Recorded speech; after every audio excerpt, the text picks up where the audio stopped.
Fala pessoal, dessa vez um vídeo resposta, tá? Um pouco atrasado, eu prometi que seria ontem, acabei não conseguindo fazer. Mas é um vídeo resposta ao Vinícius Duarte, que pergunta bem assim, ele fala: Pastor Ademir, graça e paz. Gostaria de saber se a ACF tem um texto fiel para o Antigo Testamento. Gostaria de uma boa versão no Antigo Testamento. A ARC, no caso Almeida Revista Corrigida, é um texto muito misturado. Antes de tudo, Vinícius, muito obrigado, tá bom, por seu comentário, por cooperar com o canal assim. Continua recomendando para mais pessoas, beleza? Para quem tá chegando agora, seja muito bem-vindo. Se inscreve aqui no canal, tá bom? Marca o sininho das notificações. Fica ligadinho nas programações aqui, porque tem muito conteúdo bom. Pregação praticamente todo dia para você aqui, tá bom? Então, aproveita porque tem muito material bom, certo? Indo direto ao ponto, Vinícius, certo? Eu pensei até fazer um vídeo editado, mas é melhor responder logo direto aqui para você, tá? Eu prefiro a ACF, obviamente, não é? Por várias razões que eu já expliquei em outros vídeos. A ACF é um texto, digamos, uma tradução fiel, sim, tá? É uma tradução fiel, não perfeita, certo? Não perfeita. Se eu vou fazer uma comparação usando a questão do método da ACF, não é? Digamos assim, eu vou preferir a ACF porque realmente o objetivo dela é traduzir palavra por palavra, não é? É isso que a ACF reivindica e por isso, nesse sentido, eu penso que seja melhor, mas é minha opinião. Eu prefiro a ACF não só por conta disso, mas porque mantém uma linguagem clássica e eu sou favorável à linguagem clássica. Eu não penso que a linguagem clássica, não é uma linguagem tão bonita, tão rebuscada como a ACF, seja uma linguagem tão difícil de entender. Eu penso que é melhor que haja uma linguagem assim, que tenhamos, no caso, que preservemos uma linguagem assim, não é? Por amor realmente à nossa cultura, não é? À riqueza da língua portuguesa. Eu penso que essa revolução cultural e linguística que você está vendo agora não é uma coisa bonita não é uma coisa favorável não, tá? O pessoal está vulgarizando demais o nosso idioma e isso é lamentável. Então a ACF para mim, ela mantém esse foco. Inclusive, como eu já tinha dito em outros vídeos, a ACF, por conta disso, ela me ajuda a ascender culturalmente falando. Quando eu chego a um termo que eu não entendo, uma palavra que eu nunca ouvi de repente, que eu não estou acostumado, é simples, cara. É dicionário, e no nosso caso hoje, né, pela tecnologia, é só dar um Google, resolver o problema.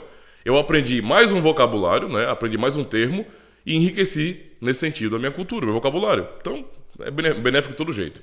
Agora, tem um ponto importante para você compreender aqui os demais irmãos. Olha, em termos de fonte para a tradução, eu tenho que dizer que nós somos limitados, não é, a apenas um tipo de texto, tá? O texto que geralmente é usado, como base, digamos assim, tanto para ocidentais traduzirem suas Bíblias, né, o Antigo Testamento no caso, como também para judeus, é o mesmo, não é? É o conjunto de textos massoréticos, que no fim é um texto crítico também, né, porque são vários códices, digamos assim. Mas o ponto é o texto massorético, ou a família de textos massoréticos, certo? Ou seja, a base hebraica do texto é a mesma para nós e também para os judeus, certo? Então nós não temos acesso a um outro conjunto de textos e a outros manuscritos, não. É somente a esses, de fato, que usamos para a tradução das Bíblias. Pelo menos essa é a informação que eu tenho até hoje, beleza? Então, por conta disso, nós não podemos contar com um texto, não é, que seja melhor do que esse. Esse é o que nós temos, tá? E temos que louvar a Deus por isso, porque de fato é um ótimo texto, né?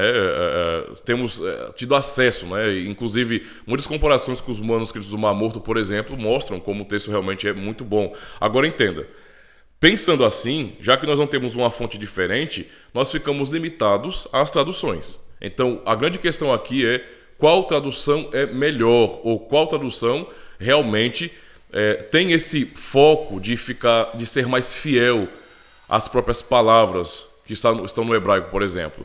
Eu prefiro a ACF nesse sentido por conta disso, porque ela tenta realmente traduzir palavra por palavra, certo?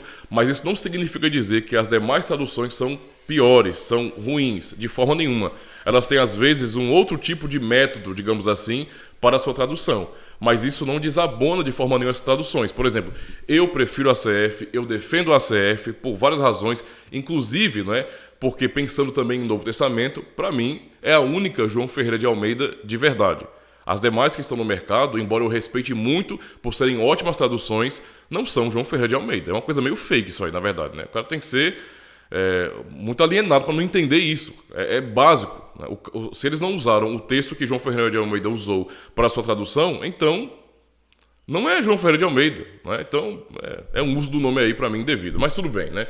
Coisa de mercado, o pessoal quer vender Bíblia, tudo bem.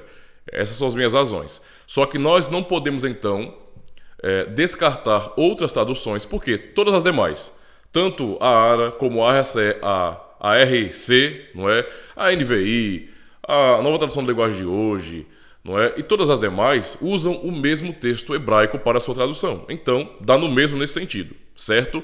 O importante, então, se o irmão tem o objetivo de compreender melhor o texto do Antigo Testamento, eu acho que o importante, então, é fazer justamente um tipo de crítica textual das traduções. Ou seja, você sobrepor as traduções. Em linguagem mais simples, né? Ter muitas traduções para fazer comparação, não é?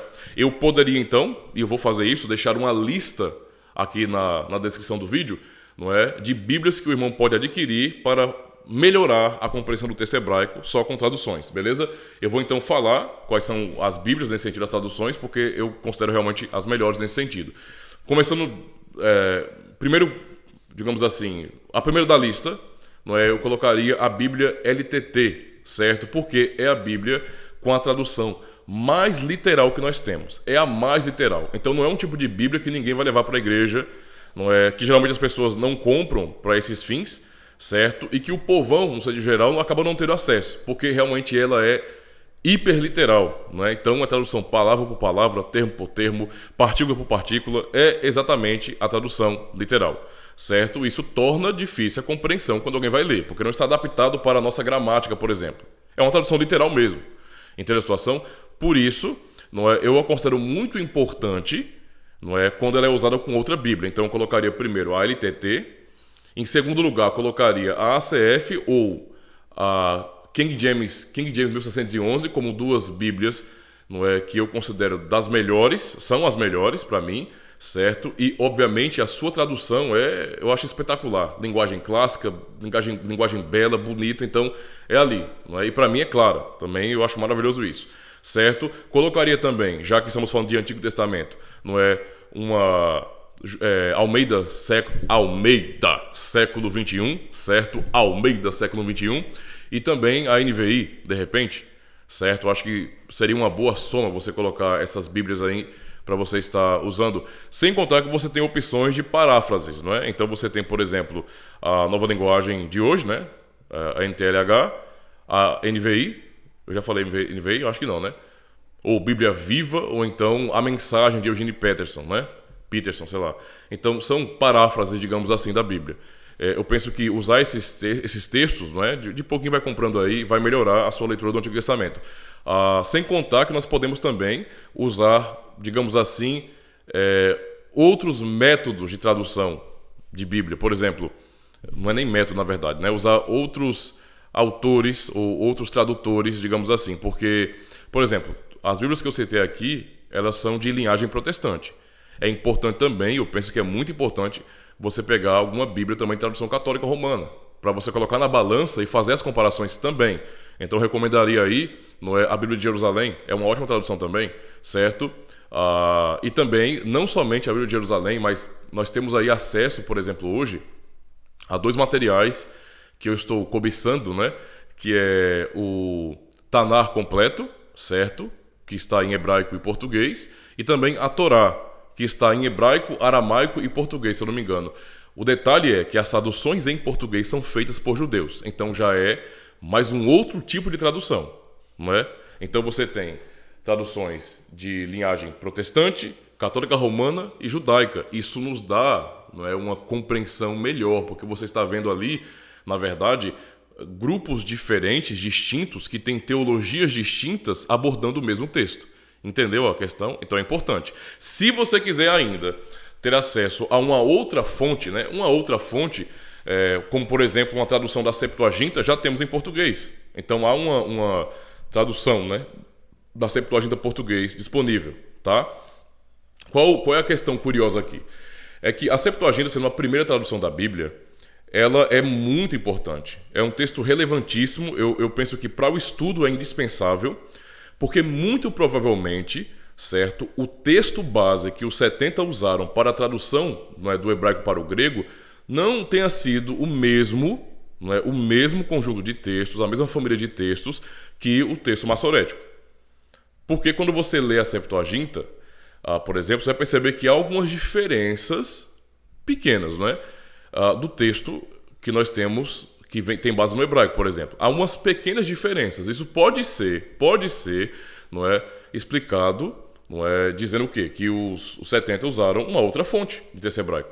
Haviam vários manuscritos, não é? O próprio texto massorético, não é? Eu acho que não é nem correto falar o texto massorético, mas os textos massoréticos, porque são muitos manuscritos também. E no fim, o texto que nós temos para a nossa base de traduções também é um texto crítico, digamos assim, tá? Então eu penso que talvez, mesmo sendo uma tradução da tradução, talvez a tradução primeira Septuaginta pode ter sido realmente uma tradução de uma outra família de textos hebraicos, o que ajuda também. Então fica a minha recomendação para vocês aí, beleza? Vou deixar aí na descrição do vídeo, tá bom?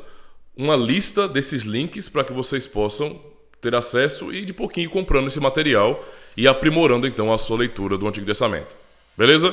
Valeu, muito obrigado e Deus abençoe. Falou!